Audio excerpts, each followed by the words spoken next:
So hello students, this is exercise 6.3 NCERT class 9th lines and angle chapter number name.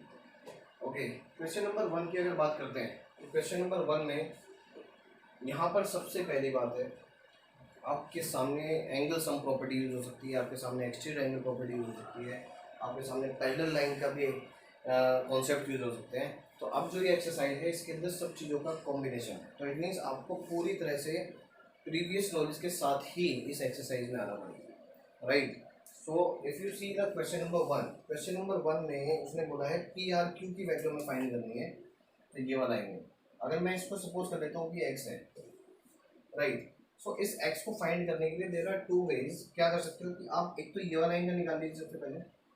कैसे निकालेंगे इसको, कि अगर मैं बात करता हूँ इस वाले एंगल के लिए कि angle P Q R, right, P Q R plus 110 is equal to what, 180 degree, reason linear pair. अब जैसे ही आपने लीनियर पेयर किया आपके सामने P Q R interior angle मिल गया, ठीक है। इंटीरियर एंगल मिलते ही अब आपको पता लगा कि ये, अब आप थोड़ी देर के लिए इसको भूल जाओ, राइट। अब आप ये सोचिए ये एक्सटीरियर एंगल है, अभी थोड़ी देर पहले अब आपने समझा होगा इस चीज़ को, एक वीडियो भी हमने बनाया है इसका एक्सटीरियर एंगल का। एक्सटीरियर एंगल क्या कहता है कि एक्सटीरियर एंगल जो भी होगा किसी भी ट्राइंगल में वो अंदर के दो इंटीरियर ऑपोजिट एंगल्स का सम होता है।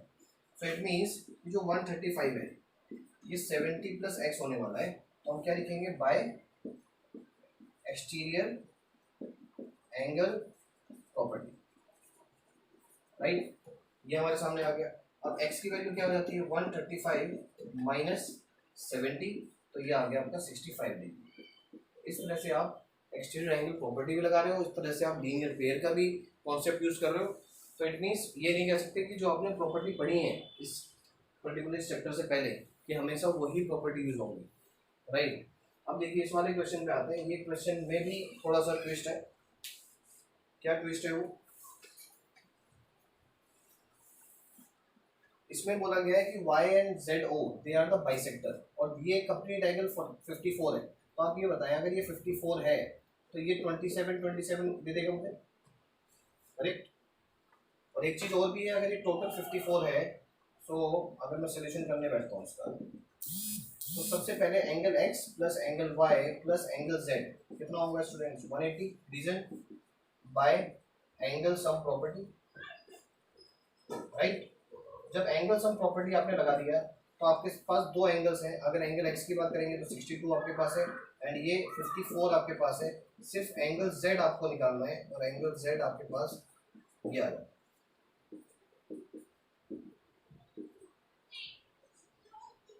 64, राइट। तो 64 डिग्री आपको पता लगा कि ये 64 डिग्री है, और अगर ये 64 डिग्री है तो ये वाला जो एंगल है ये 32 दे देगा आपको, ये 32 देगा, राइट। अब आप इसमें समझने की कोशिश करें कि मेरे पास एक्चुअली इस ट्राइंगल के अंदर एक ट्राइंगल और बैठा हुआ है। कौन कौन सा ट्राइंगल, तो हम यहाँ लिख देते हैं in triangle O Y Z, क्योंकि मुझे कौन सा एंगल निकालना है, मुझे ये वाला एंगल निकालना है, right. O Z Y, sorry O Z Y निकालना है मुझे एंड वाई ओ जेड। तो अब मेरे सामने ओ जेड वाई मेरे लिए आ जाएगा। पहले मैं ओ जेड वाई निकाल लेता हूँ। Angle O Z Y will be equal to what, angle X Z Y upon 2, reason is OZ is the bisector of angle XZY, ये इसका बाइसेक्टर है, राइट। अब देखिए मैं यहां पर कर लेता हूं सॉल्यूशन को। नाउ अगर ये बाइसेक्टर हो जाता है तो angle OZY will be equal to 64 divided by 2, इतनी 32 डिग्री देगा आपको। अब मुझे चाहिए ये वाला एंगल। अब ये बताएं ये वाला जो एंगल है ये डेफिनेटली इन दो इस पूरे ट्राइंगल पर बात करेगा। तो it means in triangle O Y Z, बताएं जरा, angle O Y O Z plus angle O Y Z and plus angle O Z Y. देखिए बार बार ओ जेड वाई आ रहा है, इस कॉम्बिनेशन को समझना बहुत जरूरी है कि जो मिडिल पॉइंट होता है वही उस वर्टेक्स को बात करता है जहाँ पर वो एंगल बना होता है। तो जब मैं इस वाले एंगल की बात करूंगा तो मैं ओ वाई जेड बोल रहा हूँ, जब इस एंगल की बात करूंगा तो ओ जेड वाई बोलूंगा, और जब ओ एंगल पर जो बना है तो मैं वाई ओ जेड बोल रहा हूँ, राइट। एंड प्रॉपर्टी कौन सी यूज हो रही है, by angle sum property, by ASP मैं लिख रहा हूँ वाई ओ जेड की अगर बात करते हैं तो वाई ओ जेड तो हमें निकालना ही है students, and O Y Z मेरे लिए 27 है और ये 32 डिग्री है, 180 आ गया। और अगर मैं 180 माइनस इसकी बात करें तो 59, और 180 में से अगर आप 59 माइनस करते हैं तो आपको मिलता है 121, करेक्ट। तो इस तरह से 121 डिग्री एंगल आपको ये मिल गया।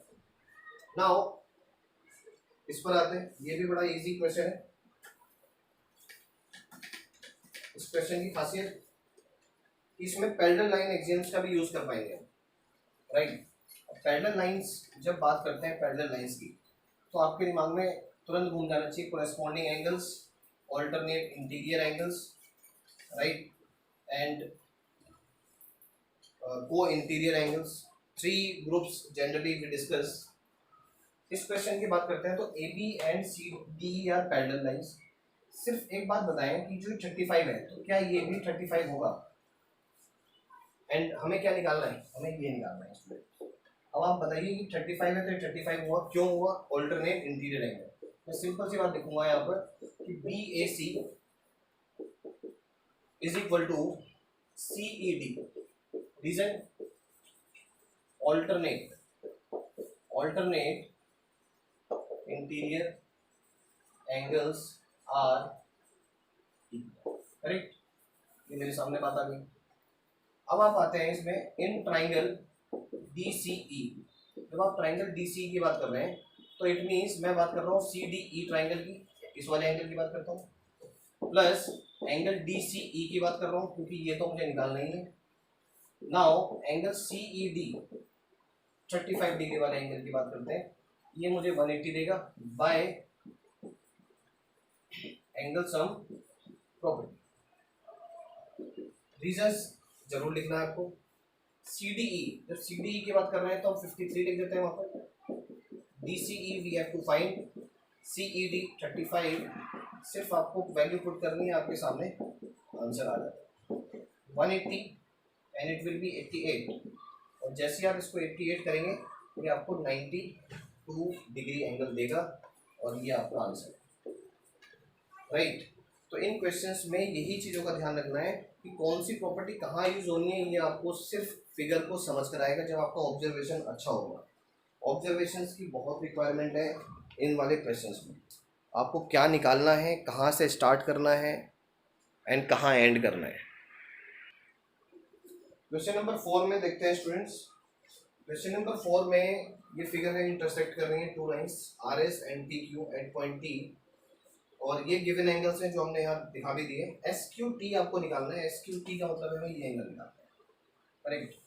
अगर सबसे पहले आप ये देखें कि क्या हम ये एंगल निकाल सकते हैं, क्योंकि अगर ये एंगल निकलेगा तो हमें ये मिल जाएगा, ये मिलेगा तो आपको दो मिल गए, तो तीसरे निकालने में कोई प्रॉब्लम कभी नहीं होगी।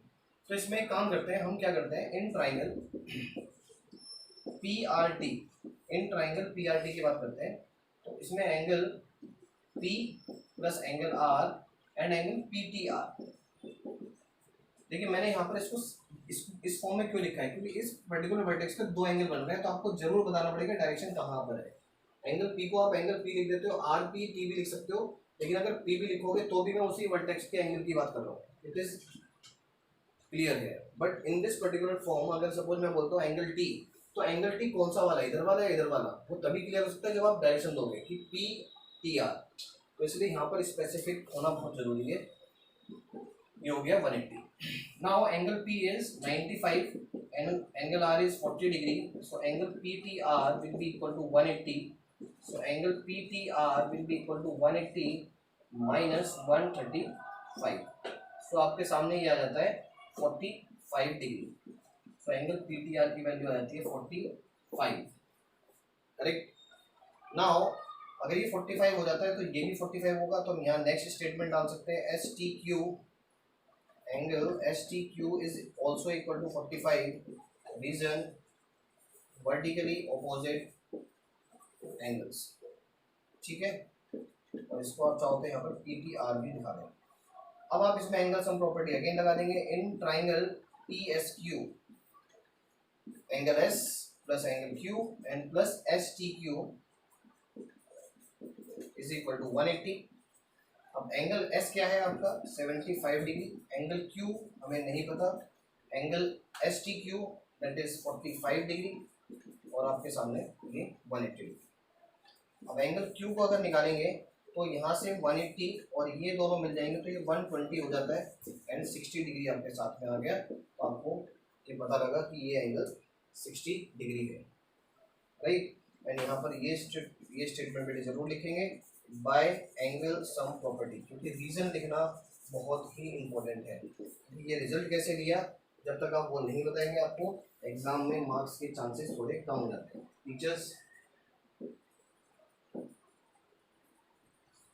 नाराज हो सकते हैं इस पर्टिकुलर वे में कि अगर आप रीजन नहीं लिखेंगे, तो आपको जब आप एक्सप्लेनेशन दे रहे हैं तो बड़ा स्पेसिफिक होना है, you have to write each and everything, reason आपको जरूर लिखना, राइट। इस वाले क्वेश्चन पे आते हैं। देखिए इस वाले क्वेश्चन में अगर बात करते हैं तो हमें ये गिवन है कि जो पी क्यू है ये पैरेलल है एस टी के साथ, करेक्ट, ये, और ये मेरे लिए ट्रांसवर्सल बन गया। अगर ये ट्रांसवर्सल बना तो ये वाला जो एंगल है और ये एंगल, ये दोनों क्या बन गए, वर्टिकली ऑपोजिट बन रहे हैं, आपको दिख रहा है। तो आप यहाँ लिखेंगे P Q R is equal to angle Q R T, reason vertically opposite, oh sorry vertically not vertically, alternate interior angles are equal, right। अगर alternate interior angles are equal तो PQR का वैल्यू क्या है, PQR का value में अगर आप देखेंगे एक वेरिएबल पार्ट भी जुड़ा हुआ है, इसको हम x + 28 एंगल बोलेंगे, राइट। इसको बोलेंगे 65 डिग्री क्योंकि गिवन है। तो x इज इक्वल टू क्या निकला है students, 65 minus 28 and this will be your 27, so हमारे सामने ये आ right, sorry 37, clear. Now next one, इस एंगल को निकालने के लिए बात करते हैं। अब आपके सामने ये एंगल भी मिल गया, ये एंगल को मैं बोल देता हूँ 37 है। अगर मैं इस पर्टिकुलर ट्राइंगल में आता हूँ, देखिएगा जो मैं हाईलाइट करूँगा, ये एक राइट एंगल ट्राइंगल है, क्यों, क्योंकि ये 90 डिग्री है और एक एंगल मुझे 37 में मिला। तो मैं क्या करता हूँ, इन ट्राइंगल पी एस क्यू, अगर इस पी एस क्यू ट्राइंगल की बात करते हैं तो angle P plus angle P Q S and plus angle Y is equal to क्या 180। एंगल पी की वैल्यू गिवन है 90, पी क्यू एस आपने निकाला है क्योंकि वही एक्स है, P Q S is x, so it is 37 and it is 180, so y is equal to 180 and 127, right. तो आपको मिल गया ये 53 डिग्री, तो यहाँ पर आपको मिला 53 डिग्री, करेक्ट। तो इस तरह से इन क्वेश्चंस में आपको अप्रोच बनानी है और आपको फिर उसी के अकॉर्डिंग अप्लाई करना है। इन क्वेश्चंस में स्टूडेंट्स एक चीज़ और भी है, आपको थोड़ी देर के लिए अपने माइंड को पॉज करना है, जस्ट थिंक, करने मत बैठना, पहले सोचो करना क्या है। अगर मुझे ये y निकालना है तो मुझे कैसे निकालना है, ये x निकालना है तो मैं क्या अप्रोच बनाऊँ, just think and then write, right. So this is the best way to do these sums and try to just think all the concepts together.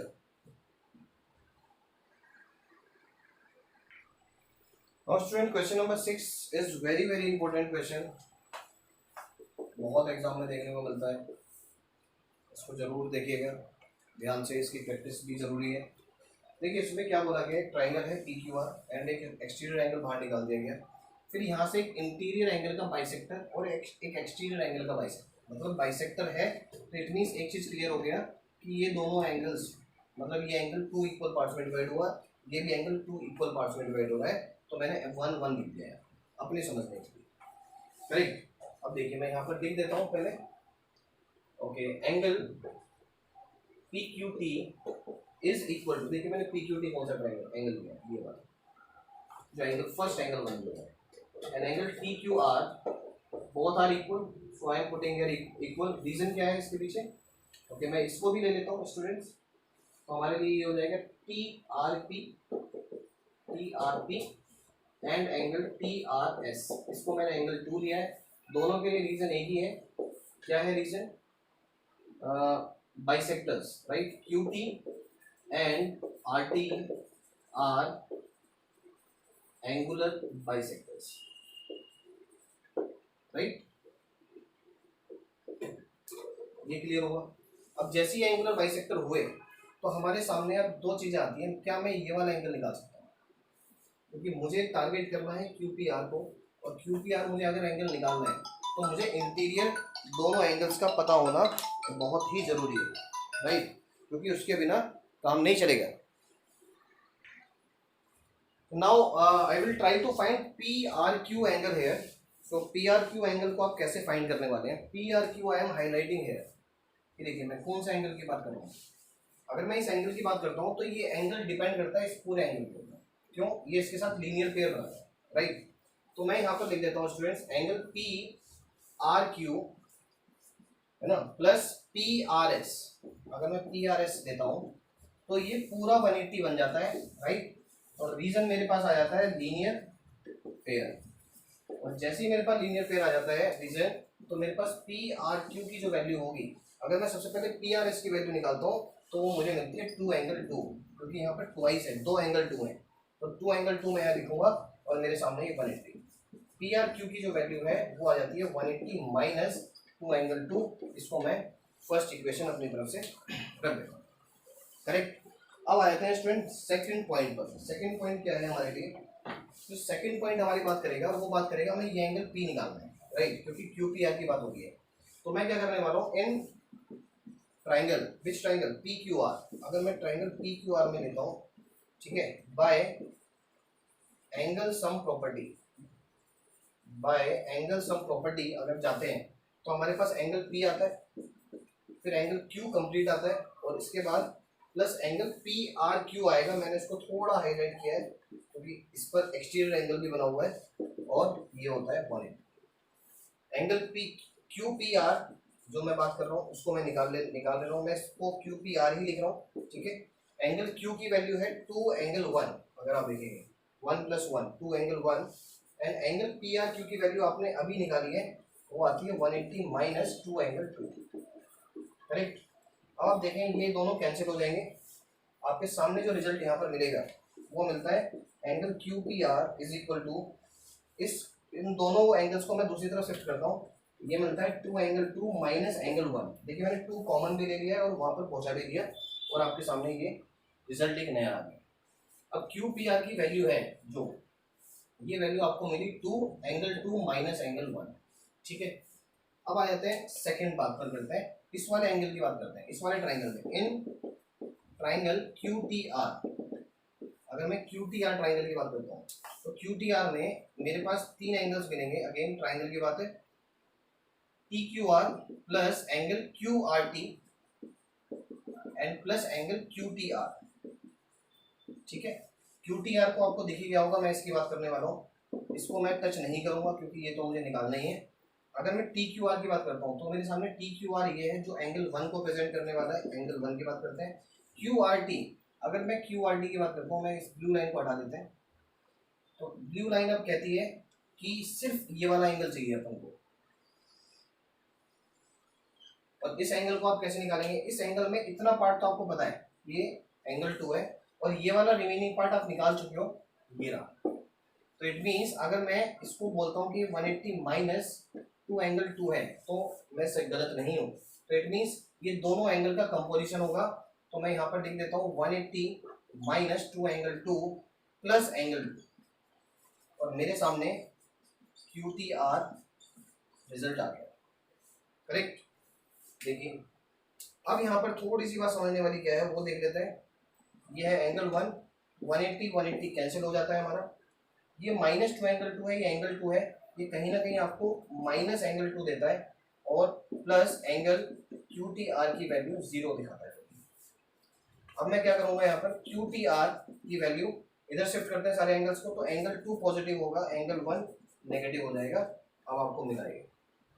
अब आप यहाँ समझिएगा, ये अगर मेरे सामने रिजल्ट है, इसको मैं दे देता हूँ सेकेंड इक्वेशन, और ये दे देता हूँ थर्ड इक्वेशन।